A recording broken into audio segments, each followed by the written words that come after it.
Great. Thank you. And welcome, everyone. Thank you so much for joining us today. We're excited that we had such great interest in this particular series, and this is being offered through the Mental Health TTC, and we've invited our colleagues from the ATTC and the PTTC. So we're glad to be in community together with you, and so for that reason, we do ask you to invite yourselves. We'll go ahead and move on to the next slide, which is work that the MHTTC network has done to help ground ourselves in language for all of our activities. And so just wanted to offer these to you as we enter into conversation together. So we hope to be strength-based and hopeful. We want to be inclusive of all of the different experiences and cultures and perspectives that we all bring into this work.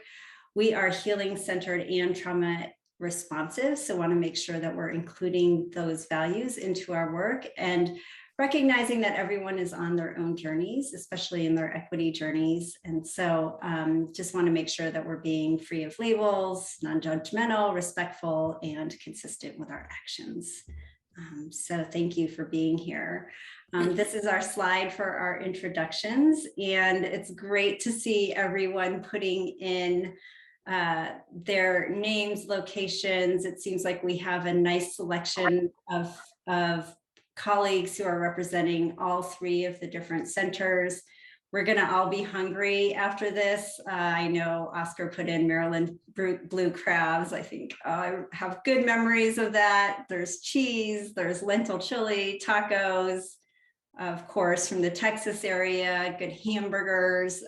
So good to know, especially as maybe some of us are starting to travel a little bit more. We're getting some recommendations from our colleagues. So thank you for introducing yourselves into the chat. And please continue to do that as we go along. So before we get started, just wanted to make sure that we were just spending a little time kind of grounding ourselves and knowing how we're coming into this work. And so we have a couple of polls that we are asking you to complete. And tengo la cámara puesta. Sorry, if you can just mute while you're on, that'd be great. Thank you. So our first poll is up on your screen. So we are asking you that in your current role, how important is it for you to master the information, tools, and/or skills described in the learning objectives for this learning community? And so we have a range from 1 to 10, 1 being a complete beginner and 10 being fully expert. So if you could just take a moment to respond to that poll. And then the second question, which is right below, is what is your current level of mastery or competence related to dissemination? I think we got our response categories mixed up. So I was reading that going, God, this doesn't make sense. So just kind of in your mind, think that for the first polling question, instead, it's like not at all important up till utmost important. And then for the second question, it's you're a complete beginner to intermediate to fully expert. So we'll just use the same numbers. But if you could respond on the poll, that would be great. And I continue to see more participants joining us. The instruction was please to share your name, your region, which center you're with, where you're located, as well as what your favorite food is from your region. So please go ahead and add that in. And Heather has also added in what the learning objectives are for our learning community, which we do have a slide for that coming up. So I will go over those, but if you can respond. And Ricky, if you could let us know when we have a good percentage of folks that have responded, that would be great.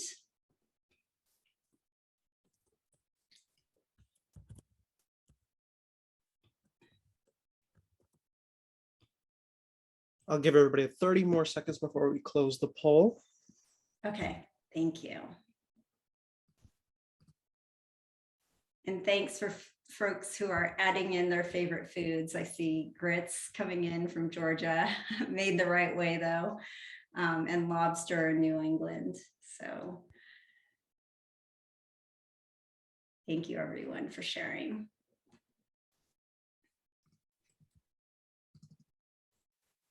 All right, looks like we have a good amount of responses, so I'm closing the poll now. Great, thank you. And can you share the results too, Ricky? Great. Okay. So for the first poll, it was how important is it for you to master the information tools and/or skills described in this learning objective? And so we had, just think in your mind, it was not at all to extremely important. And so we see a nice range, no bimodal distribution or regular bell curve here, but like just a kind of wide variety. So thank you for answering that poll. And then in the second question, in terms of what is your current level of mastery, it looks like we also have more of a bell curve here with a few people answering that they're closer to the 1 or 2 range. Most people indicating that they're at the midpoint in terms of knowledge, so intermediate knowledge of dissemination and implementation science, with a few people going to the top of mastery. So again, thank you for sharing where you are, and we'll be doing an exit at the end of these series so that we can get a sense of how successful we were in terms of sharing information, tools, and skills with you. So as Heather put into the chat, these are the overall objectives of the learning session, a learning community. We are going to do a little bit of grounding first and define what dissemination and implementation science is. Then we're going to talk about the various stages related to D&I science and how that can help us specifically in our work in technology transfer centers. We want to have a good understanding of what the context is. So thinking about where you are in your center and what kind of different factors may impact your decision about what kind of TA you're providing. And we're also going to hear from a couple folks around some strategies. And we want to make sure that we're spending good time in dialogue with our peers so that we can learn from each other about the different phases that we're in, what some of our context is, and some strategies as well. And then we'll round out the session at the end with talking about evaluation and how D&I Science can help assist our centers in evaluating our TA and training activities.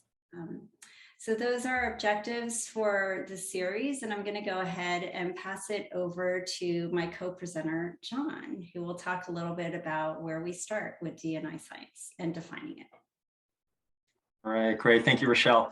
Yeah, so as you all are aware, this is a 3-part series. So today we're going to get through just the first couple of topics, including defining D&I science, as Rochelle mentioned, stages of implementation, and then we'll have an example of an intensive TA project that we'll get through today. If you want to go to the next slide, Ricky, I am going to focus, before I pass it along to Heather to really dive into those definitions and whatnot. My goal is to give you just a little bit of background, kind of set the stage. Why is this important? Why do we care about D&I science? And how can we apply some of this to our work in, as TTC centers? So let's go to the next slide. Yeah, this slide talks about gaps, basically, of some of the demand for behavioral health services and how it exceeds the capacity that we have, right? And how we can think about how we can start to fill this with the work that we do as TTC centers. So we all know that the need for behavioral health services is high. And then as this graphic suggests, there's 2 gaps that we can talk about. The first is the gap between the actual need for services and the access to those services, right? So that first piece of people who need the services and supports, do they actually get to them? But then there's this second gap, and I would argue that we can fill both of these gaps to an extent with the work that we do as centers, but a lot of it focuses on the second one, that we have access, but perhaps not access to those evidence-based strategies that are going to be most likely to be the most effective. So let me fill this in a little bit on the next couple of slides. We'll talk about this next slide talks about that first gap, where we see that there are, as the title of this slide suggests, enormous treatment gaps despite significant need. So these are data that were pulled together by SAMHSA that show, in the tens of millions of people who are experiencing, whether it's substance use disorder, mental illness, serious mental illness, co-occurring disorders and whatnot, that we have millions of people who are in need of services, but then the percentages are of those people, how many fail to actually get treatment or support that they need. And it ranges, as you can see here, by these various groups from 34% to over 90%. And on the next slide, we'll see that these gaps are even greater for certain groups, right? So among people, these are data from back from 2015, but among people who have any mental illness, about 48% of those who identify as white at this time period were receiving certain services that they needed. However, if we look at, across different racial ethnic groups, we see that 31% of those that identify as Black, similar percentage of Hispanic, and also only 22% of those who identify as Asian are receiving those. So we see those same kind of equity issues that we see across the board apply here as well. So there are not only these gaps, but the gaps are wider for certain groups in our society. Now this next slide goes to that second gap. So the first gap is a little bit more, like I said, about the need versus access to services. There's also a gap from those that have access to services to those who actually are receiving the highest quality evidence-based services. Just a few examples here, you know, talking about evidence-based practices such as medication management. Just throw out a couple of examples on this slide: dual diagnosis treatment, assertive community treatment, and whatnot. We're talking, according to this slide, 2 to 32% of people who are receiving services are actually getting these evidence-based practices. And if you go to the next slide, we'll see that even among those, to dive in a little bit deeper from access to services to access to the evidence-based services, even within those that are accessing evidence-based services and supports, the quality of the actual implementation of these strategies is equally important. And I think this is really where we see we can start to fill gaps as technical assistance centers and training centers. These are data drawn from a classic study that was done over 20 years ago now, but the lessons are the same. That when we see strong implementation, for this example, it's assertive community treatment, basically looking at the implementation of these ACT teams. When we see strong implementation, what we would call strong or high fidelity to the model, you know, the pieces are in place, it's being implemented well. When we compare this high fidelity implementation to a lower fidelity implementation, you see in the stronger implementation groups, we see half the number that are actually dropping out of treatment. We see substance use and remission being much, much higher. So that's really the outcome that we like to see. And hospital admissions, nearly half of what we'd see in a low fidelity implementation. The next slide gives a similar kind of lesson. This is from some of our own, shameless plug for some of our own research. When I'm not busy doing MHTTC work, I'm doing work on the evaluation of care coordination models. So in this case, it was a meta-analysis of wraparound care coordination, where we looked at 17 controlled studies of wraparound, and we saw that we had small to medium-sized effects when you look at the full sample. But when you break it out by high fidelity, or in this case, kind of average or above fidelity or below average fidelity subsamples, you see the effect sizes. These are Hedges G. So, you know, we want to see effect sizes. When we're in that 0.3 to 0.5, we're in the smallish range. Then we get to the 0.5 to 0.7 medium range and 0.7 above larger range. So we start to get into more of the medium to larger effect sizes when we look at those that are implemented with high levels of implementation, quality or fidelity to the underlying model. Some of these numbers, just a heads up, a lot of folks are not necessarily measuring fidelity. So you see the subsamples are a little bit smaller than the full sample, which is why you don't see the full sample always right in the middle of those two subsamples.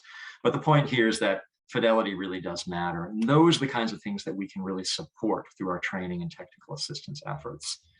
Okay, let's go to the next slide. This slide kind of sums up, you know, if we look at if we have an intervention that's deemed effective, that is evidence-based, but it's not implemented, obviously we're looking at poorer outcomes at the patient, client, student level, whatever our population might be. However, if we have similarly an effective evidence-based practice, but we're not implementing it well, poor fidelity, insufficient resources in terms of implementation, we also see those poor outcomes, or at the very least, inconsistent or non-sustainable outcomes. Okay, so the next slide, we start talking about what we can do. How does this apply to today? How does this apply to our session of implementation support? If we know we have treatment gaps and service gaps, how can we fill those? But particularly, how can we fill them with high quality kinds of supports, treatments, and services that we might need? So what we do as PTCs, and this is what we're all the work that we're doing, we can divide it into three basic types. Kind of our tier 1 basic technical assistance, our tier 2 targeted, more intensive targeted technical assistance, and then tier 3 intensive technical assistance. So on the next few slides, I'll fill these in a little bit.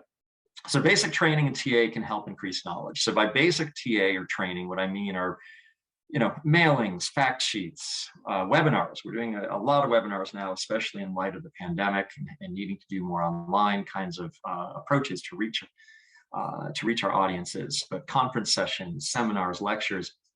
The main goal of these kind of basic TA and basic trainings is to raise awareness, to increase knowledge, disseminate basic information. But we're not likely to have lasting impact in terms of behavior change, right? So if we're looking at the overall impact of these types of strategies, while they're probably our most common form of TA and training, they tend to be the least effective in terms of promoting actual behavior change, right? And this quote here that talks about passive approaches are generally ineffective.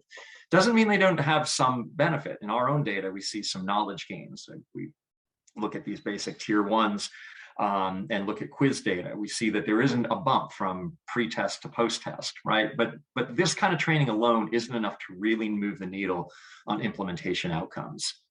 So on the next slide, we talk about more targeted trainings in TA. So here we're getting a little bit more intensive, right? Focusing more on skill development. These tend to still be one-time trainings or workshops, a little bit more intensive, more targeted towards a particular audience than the large universal kinds of basic training. But the goal is more skill development, right? Knowledge and skills. We're still not getting to behavior change for the most part with these kinds of trainings. But it's another piece of that kind of training toolkit that we can use. The gains tend to be more short term. We have here the kind of train and hope or train and pray. You've probably heard those terms before. Of just training people and then letting them go is generally not enough. We need more follow-up to have lasting behavior changes. But it's not to say that targeted trainings aren't important. They're just not enough if we really want to move that needle, like I said before, on implementation outcomes. Okay, the final slide in terms of the training modalities here would be intensive training in TA. Here we have ongoing follow-up, and these show the most promise. So intensive training in TA tend to have ongoing consultations, coaching, supervision, performance feedback. This is more of a long-term relationship that we have with a smaller number of participants. The goal here really is change in practice. So where basic and targeted TA and training can kind of set the stage, these intensive trainings really follow up with a cohort and really try to support them as they're making these changes to their practices. And recent evidence, I have 2 more slides that'll show some of the recent evidence that shows how these kinds of practices can be effective. So let's go to the next slide. The classic Joyce and Showers study, which I can't believe now is 20 years old.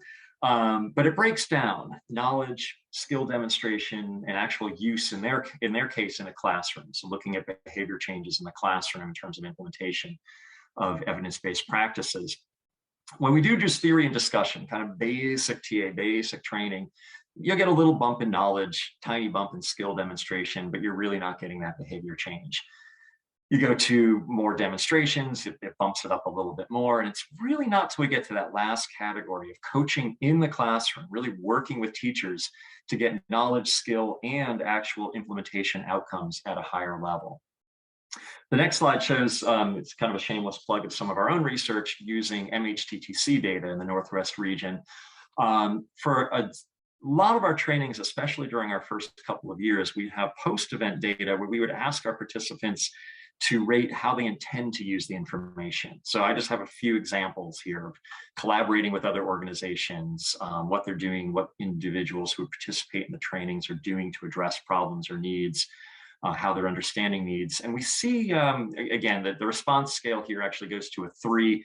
So it's right in about the middle of how they're seeing themselves collaborating with other organizations, how the training will help them do that kind of work, and so on and so forth.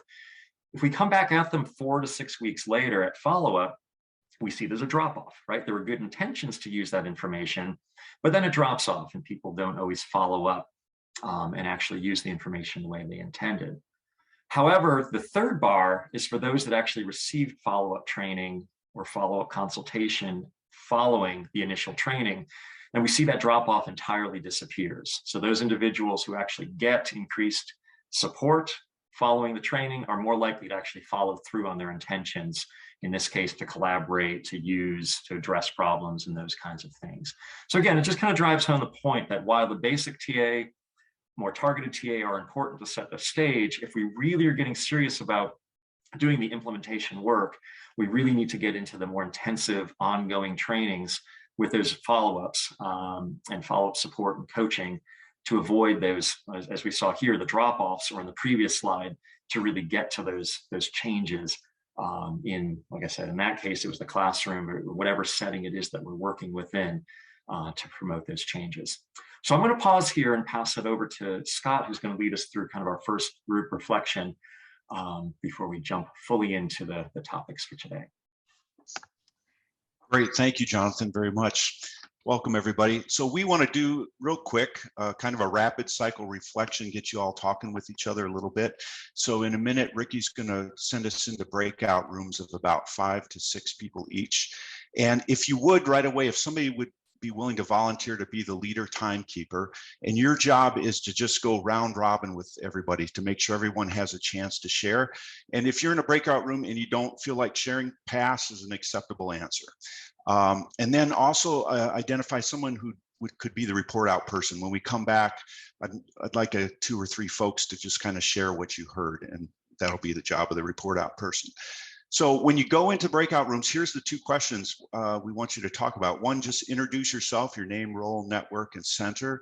And then talk about the best TA training you've been involved with to date. So what level of TA was it? Like Jonathan was talking about, basic, targeted, or intensive. But then what was the secret sauce that you learned from that experience that really made it work? So those 2 questions. I will paste those questions into the chat so you can reference them, but we'll have you come back in about 10 minutes. I think we're good, Ricky. All right, rooms are open. Feel free to join, everyone. See you in 10 minutes. All right, welcome back, everyone. So here's what I'd like to do 2 things. If you could put in the chat some of the secret sauce that were identified. We'd love a running list of that, if you could do that now. And then also, is there 2, 3 report out folks that'd be willing to share what you heard in your group? Anybody willing to start? I can go first and report on from my group. So I'm Sean Karazak from the Northeast and Caribbean MHTTC. And we kind of talked about some strategies that have been like successful in some of the TA projects that we've been involved with. So we talked about, being really interactive, with the audience and kind of mixing up the different strategies. So some of the things we had were like frequent breaks, even timers, so people kind of know when breaks are coming, and just having like a schedule. Just Great. trying, a mix of different strategies to keep people engaged was kind of the our focus in our conversation. Yeah, absolutely. Thank you for that, Sean. Appreciate it. Anyone else? I can go next. There was a couple of common things talked about in ours. First being having that cultural lens, trying to be, culturally responsive and trying to bring that into the trainings. Also the opportunity for that in vivo after the training. So having the didactic sessions and then being able to come back and practice it in real life before you actually go out into the clinical world to do it for real. And then sharing leadership, bringing in the team, allowing participants to see agendas ahead of time so that they can have some feedback before the presentation occurs so that you can know if this is really hitting on what they wanted. That's great. Thank you, Elizabeth. Appreciate it. All right. We are right at about our time now, but take a look at that chat. There's just a wealth of information and knowledge in there, and appreciate you all participating. We're going to head back into our same groups a little later on for our second breakout session. And now I'll pass it off to our next presenter. Thanks, Scott. Hey, everyone. I'm Heather Gotham, Director of the MHTTC Network Coordinating Office. Thank you all for being here. So as you're continuing to think about what makes the secret sauce, we're going to turn to talk about dissemination and implementation science, more specifically some basics. And over these next 3 sessions, we'll talk about definitions, frameworks, strategies, and outcomes, and how all of this can help increase the impact of our training in TA. And as we're doing that, I want you to be continuing to think about those secret sauce pieces and maybe where they fit. Maybe they don't fit with anything we're talking about, but they're like key things that we need to make sure that we all continue to do. So keep those in mind. It was really fun hearing what people thought was like the key ingredient there. Next slide. So I want to situate what we're going to talk about today within the context of the technology transfer model. Hopefully this is something you've seen before. This is a model developed through the ATTC Network Technology Transfer Working Group, published in 2011. I chaired that group along with Holly Hagel. Lori Crom was on it. A bunch of probably folks here that are hiding on other screens were on it as well. And we really at that time wanted to present to the field a definition of technology transfer. I'm sure you've experienced the difficulties that people have in understanding that term. So in this model, we showed the continuum of how an innovation, and innovation is an evidence-based practice, how an evidence-based practice is developed and disseminated and implemented, and technology transfer is kind of that overlay. And so it includes activities that kind of start with early development, go through dissemination, and into early implementation. And this is how SAMHSA saw us at the time, what SAMHSA wanted us to do. Since then, there's been a shift toward the TTCs being more involved in implementation work. So, further into that implementation bubble. And most of what we'll talk about over these sessions fits more squarely in implementation, but I just wanted to give you this like 30,000 foot view. Next slide. So to talk about some common terms, diffusion refers to passive or uncontrolled spread of an intervention. It's just what happens when an intervention is published and starts being talked about, spreads through word of mouth. Whereas dissemination is very active approaches to spread an evidence-based intervention to target audiences via specific channels and planned strategies. The basic TA that John talked about really falls in this, primarily in this dissemination piece, a publication of articles, development and mailing out of clinical guidelines, and that basic information and awareness raising, such as through webinars. Excuse me, and then implementation is really the process of putting to use or integrating evidence-based interventions within a setting. And there's strategies that need to be used to really push or accelerate implementation into practice. And then finally, sustainment is the process of maintaining or continuing the intervention beyond a more active implementation.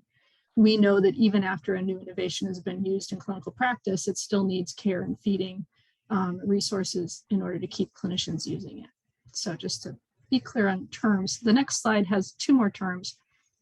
John used or if you saw on the slide, in his slides, there was that term purveyor.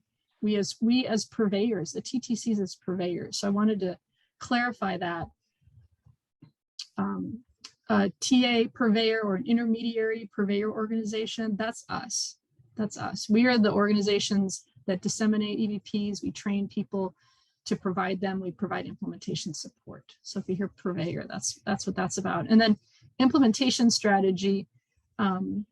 Jeff Curran, who's a D&I researcher, says this is the stuff we do to try to help people and places change, the stuff we do. So the training and technical assistance activities that we all provide are are also in the D&I science world called implementation strategies. So recall that because we're going to talk a lot about implementation strategies. And then D&I Science is the scientific study of the processes and factors associated with integrating evidence-based interventions into practice.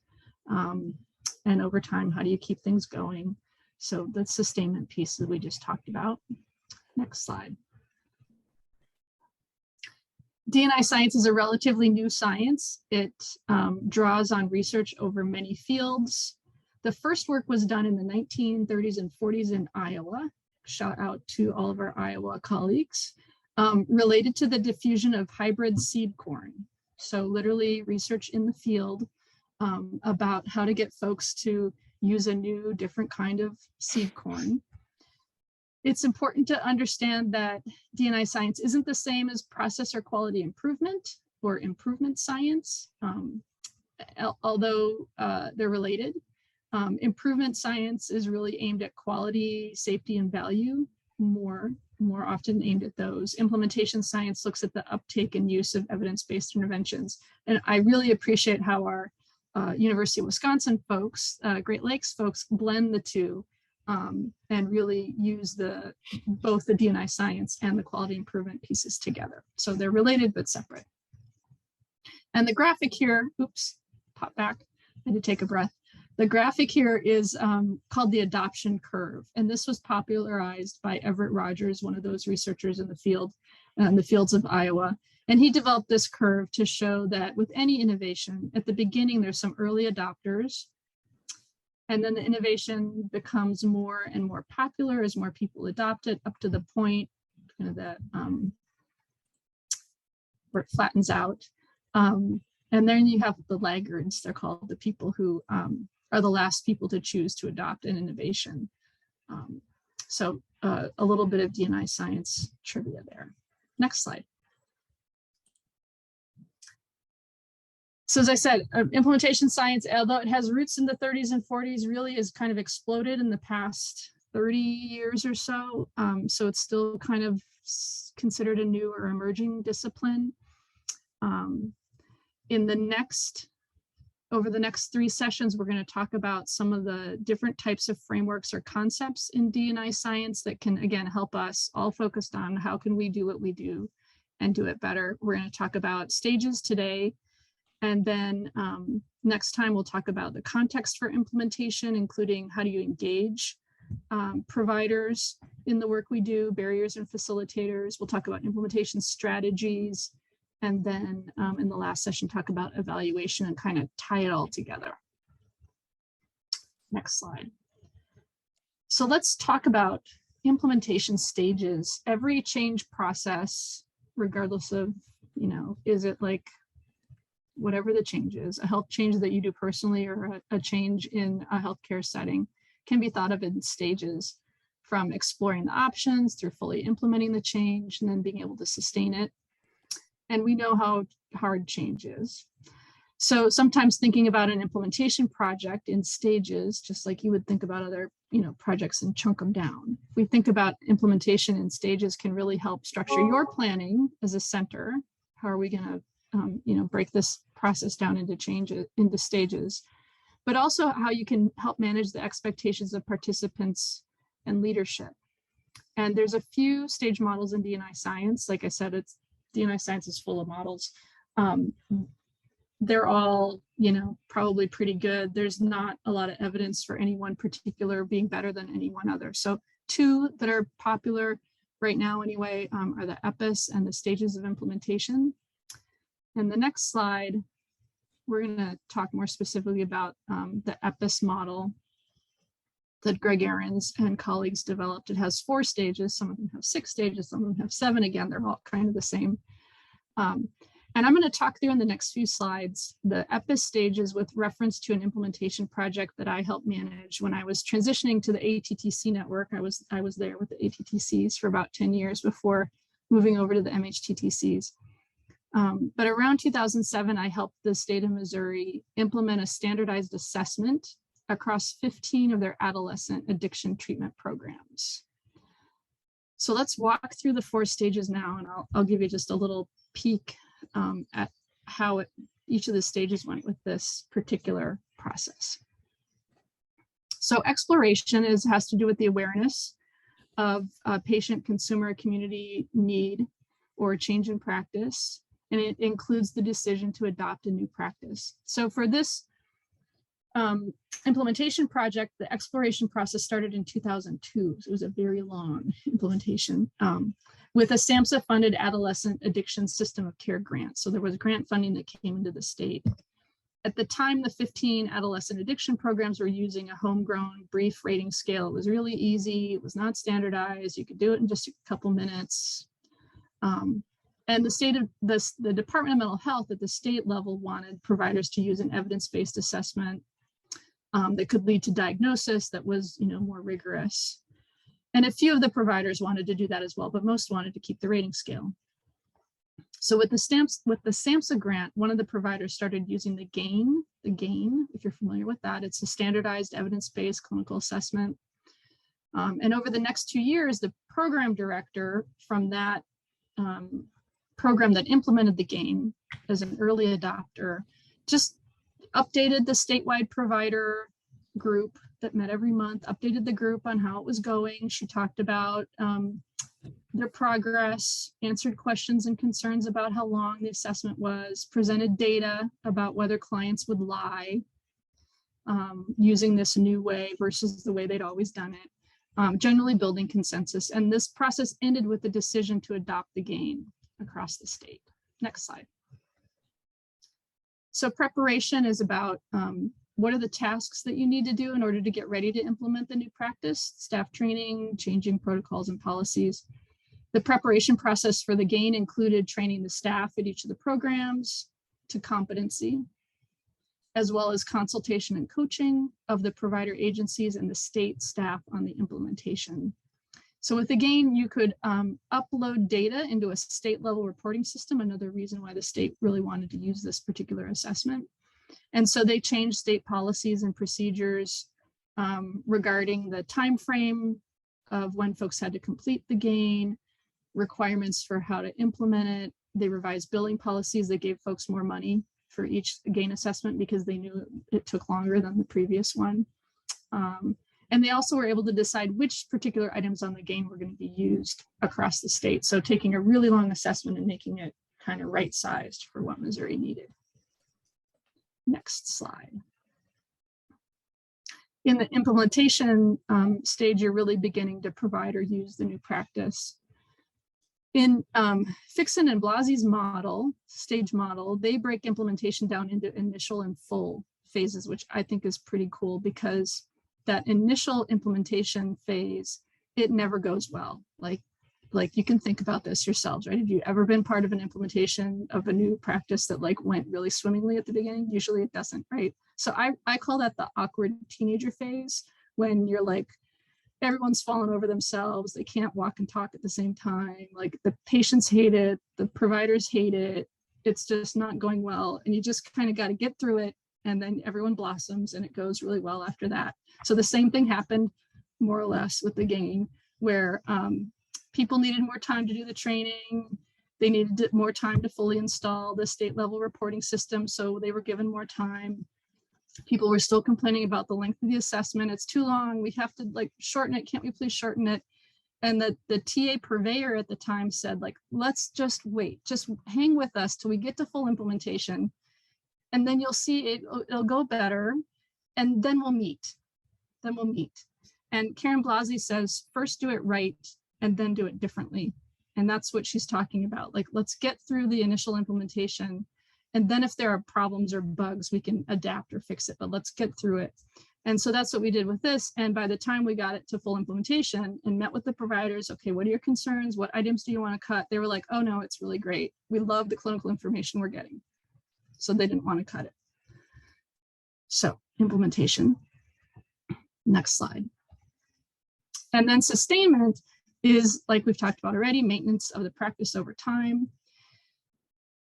In Missouri, the seeds of that sustainment stage were planted throughout the whole implementation process, right? It's the same thing with clinical when you're doing clinical work, you plan for discharge the day the person comes in. It's the same thing with implementation. You're planning for sustainment when you first get started. So those policy changes about reimbursement, time for staff training, they used a local trainer model to assure that people could get trained on the assessment when new people came in. There was staff turnover, maintaining state level staff who are knowledgeable. All those things are really important as you're in that sustainment stage. So next slide. In summary then, each stage can vary in length depending on factors like the complexity of the new practice, the readiness of the team to enact the change, the context, which we'll talk about more in the next session. These efforts to fully implement, this can take years. This one, 2002 to 2009, was like way long. They're not necessarily always that long, but they can be 2 to 4 years if it's a complex clinical practice. And we know it's messy. The stages aren't necessarily linear. Sometimes you don't know when you're moving from one stage to the next. At times it can be necessary to go back and revisit an earlier stage. Like if you think you have buy-in and then you really don't have buy-in and you gotta go back. But knowing what stage a project is in can really help you decide which TA to provide, what TA is needed, and can, like I said, help you manage expectations with staff and oftentimes with leadership who might be saying like, this is taking way too long. Let's go to the next slide. Wanted just to have a brief time for questions. If you have questions about the content that's been presented, it's been a lot at you in the first hour. We're about to go into another breakout in just a few minutes. You'll have more time to talk to each other, but any questions on the content? Things that aren't clear? I have a question, Heather. Yeah. How do you decide what framework to use? So the EPIS was chosen.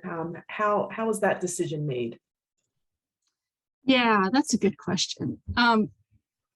Like I said, there's lots of models out there, lots of frameworks. They're all, good. Probably most all of them are good, especially if they've had some research done on them. I really think at some point it's the one that you find easiest to understand or explain. Sometimes it's the one that's easiest to present to your constituents, your stakeholders, your consumers, right? Meaning the behavioral health providers or the prevention specialists.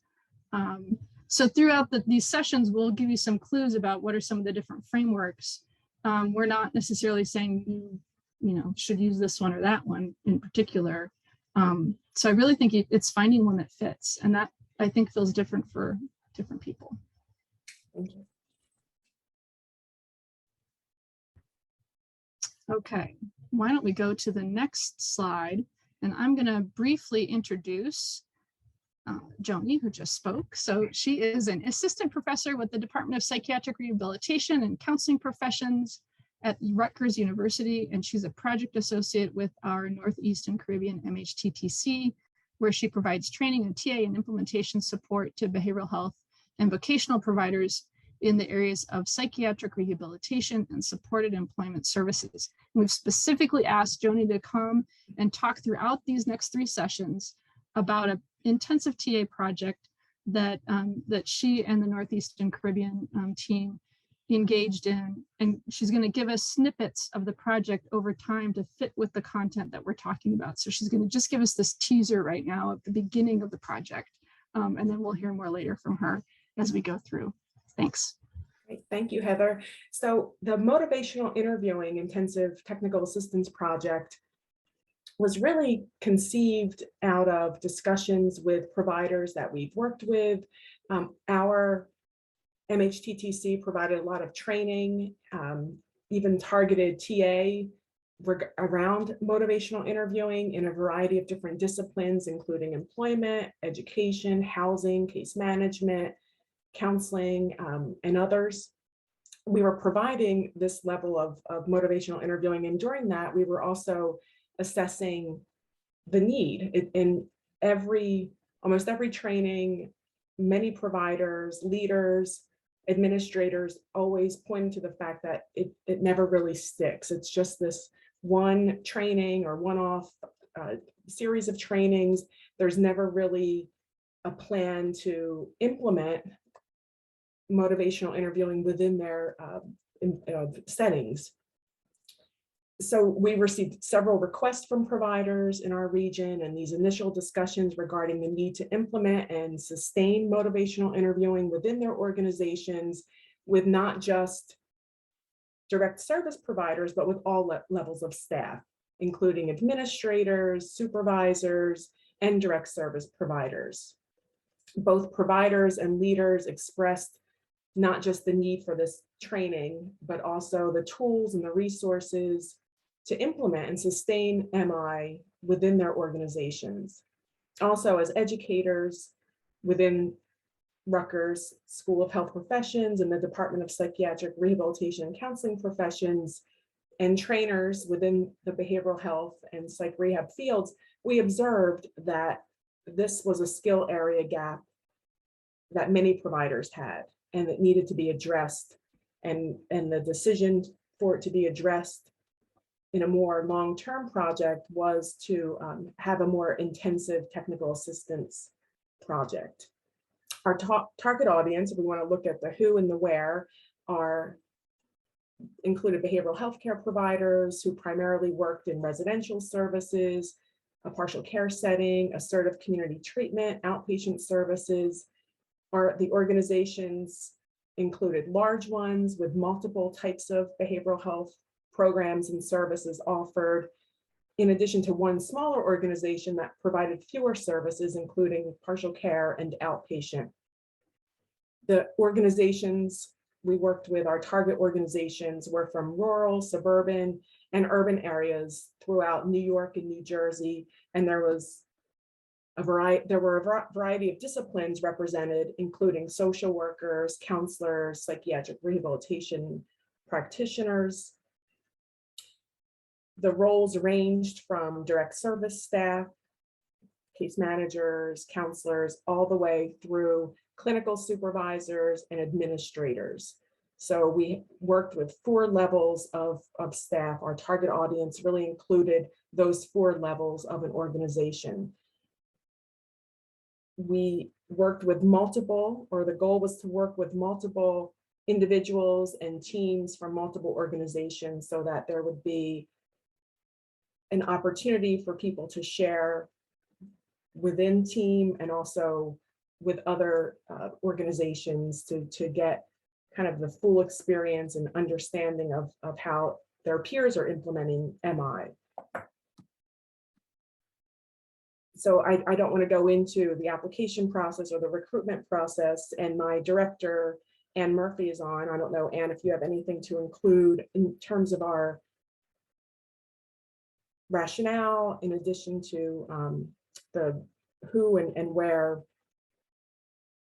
organizations were coming from. Nope, you're all good, Joni. Thank you, though. Yeah. So Heather, I think that's kind of where you wanted me to stop in terms of this piece. So I will stop.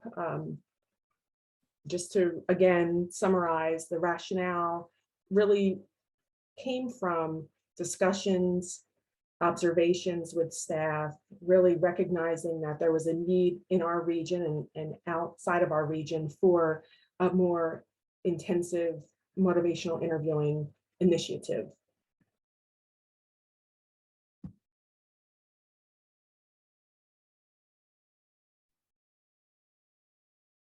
Thanks, Joni. I think we're moving next to Scott, who's going to help us set up the next breakout session.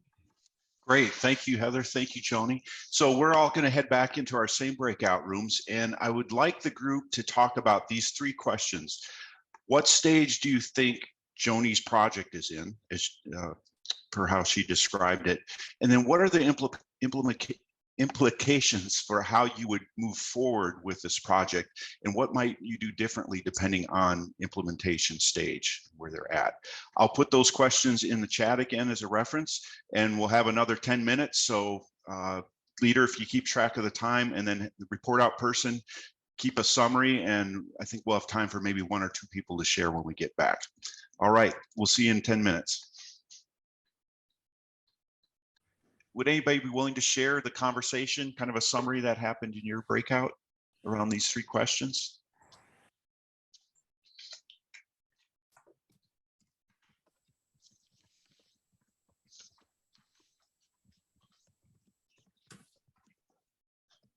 I can summarize. I was the note taker for our group. So just real quick, I'll go in reverse. As far as what we would do differently than what Joni was doing, everybody was really aligned with being deliberate and purposeful about doing that deep dive of really understanding their needs. And then maybe the next step of identifying where those barriers really lied, were held up for them in terms of being able to implement. And we were all in agreement this was all exploration stage. So anyone else before we leave a thought or a comment on that? Hey, Scott, I can go ahead and report out for our group as well. Oh, thanks, Kim. Sure. We kind of diverged a little bit. We started with the beginning question and talking about stages. And we decided that we didn't really have enough information just with what she presented so far, because we don't really know what the problem is that they're trying to solve by implementing motivational interviewing. So have they done a needs assessment and that's what's pointing them to this? Or are they jumping the gun a little bit and they're really in preparation, but they should really be in exploration? And so we felt like we didn't really have enough information to talk about that. But we did, I say we diverged a little bit because we got into a conversation about how different TTCs are serving our populations differently. So like the folks from the MHTTC and the ATTCs in my group are very, very familiar and very akin to serving folks to helping implement evidence-based practices like motivational interviewing and like these other practices. Whereas the Prevention Technology Transfer Center, I feel like we do a lot more education on what is an evidence-based practice and how you figure out even remotely what your need is, how do you do the evaluation part of that, and how do you figure out what's an appropriate evidence-based practice for you to implement to meet your need.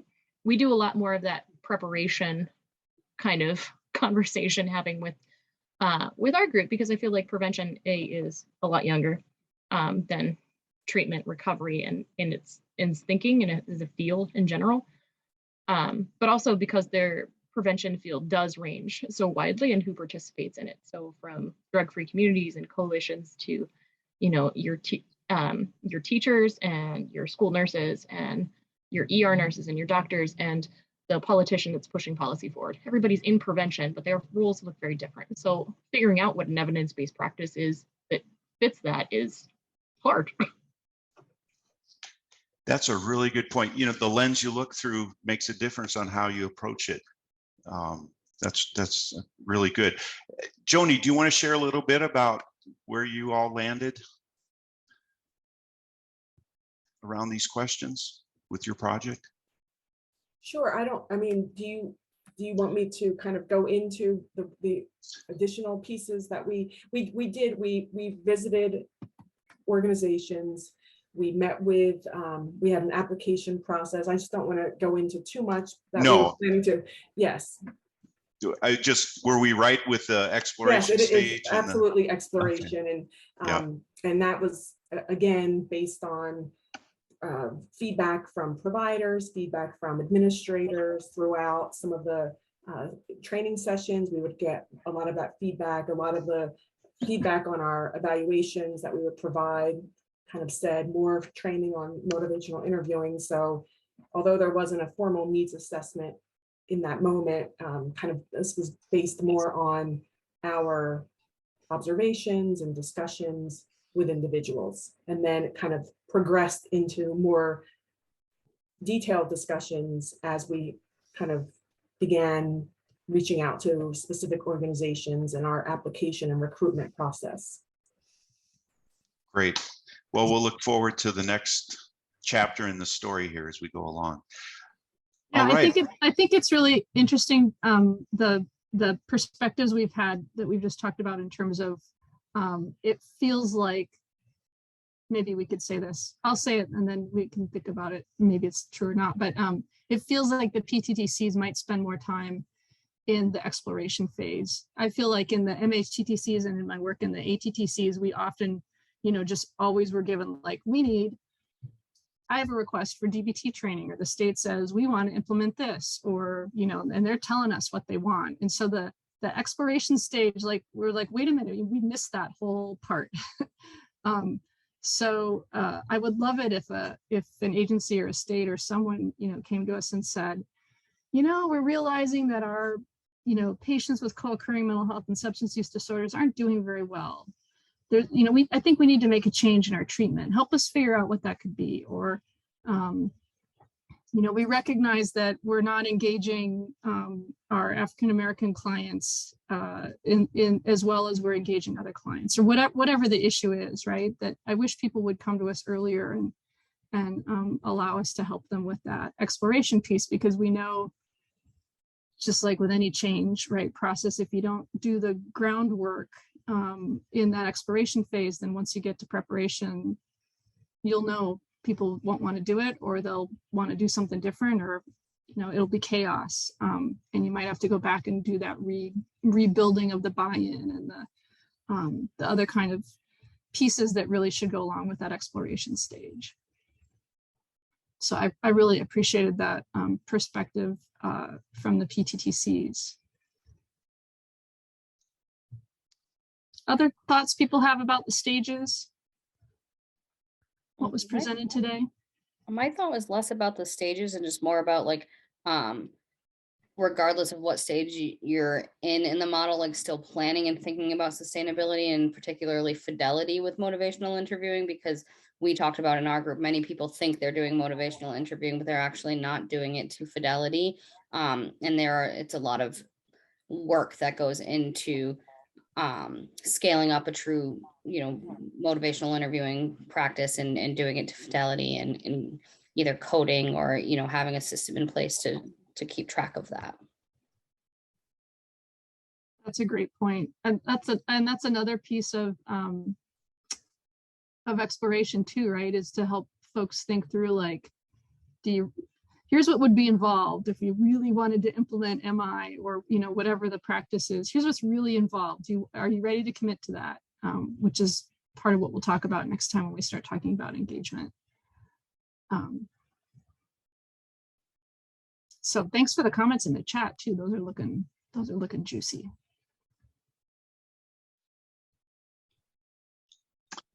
All right. I think we're ready for the next Yes. wrap up. Thanks, Scott, for supporting this space for us to have those small group conversations. I would like to just share a little bit of a summary about what we offered for today's session and preview session number 2. So today, hopefully you are leaving this session understanding a little bit more around dissemination and implementation science. And for those of you that are already feeling pretty versed in this, hope that the conversations were helpful for you. And so we wanted to make sure we were providing a space to have some interactive conversations for our peers to get to meet others from different centers and different regions, and talk a little bit more about what the stages of implementation science are. So for session 2, we're going to do a little bit more around moving us forward around how we decide what to do. And again, recognizing, as Heather noted, that each of our centers may have a different and slightly different way of engaging and thinking about how to get ready for that. And there's probably some commonalities too. So we'll talk about that readiness. We'll talk about some of the context in terms of how to understand what some of those drivers are and barriers are, the facilitators or the challenges for implementation, and how to make a decision about what kind of TA to provide. So that next session is on June 6th from 12 to 1:30 p.m. I want to thank our planners for this session. It was a collective group of folks that represent the different MHTTCs and the NCOs. So thank you to Heather and Rick for your leadership and help in this, and John and Scott. And we have another partner, Molly, who was not able to be on the call today. So before we leave, we do want to do a little bit of reflection for ourselves as we're planning for the next round. Ricky, we have a poll that he'll share with you, a poll everywhere. And we want to ask a little bit about what you liked about this session and what you would want to see us do differently for next time. So if you could take a moment to give us some of that feedback, we'd really appreciate that. So it looks like Ricky is getting us started. Though I'm not seeing anything yet. There you go. So if you'll go to pollev.com and put in, or that / Ricardo CANEL 695. And I think the link Ricky has put into the poll, if you could just give us a little feedback around what you liked most about today's session. We'll get your responses first there, and then we'll move on to the next question. So this is just our plus delta. So I'll give you a moment to respond. You can make your responses anonymous if you'd like. You can skip putting your name in if you feel more comfortable. Oh, sorry, I thought they were anonymous. Yes, just skip. You can ask your name, but you can skip it. Yeah.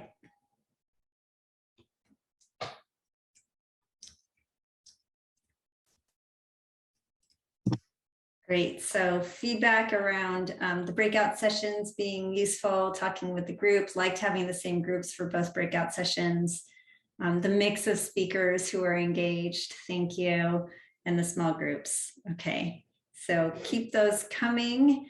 And 90-minute was good, great. We knew that 60 minutes would not be enough time, and the real world examples were helpful in getting different perspectives and learning a new implementation model. Great. Thank you so much for your feedback. Want to make sure we're getting your feedback also on what things we might do differently for next time. So Ricky, if you could move us on to the next one, that would be helpful. So any changes that you suggest for the next session, please feel free to put those in, and our planning group is happy to take that feedback into our next call and think about how we can be responsive to your interests and needs.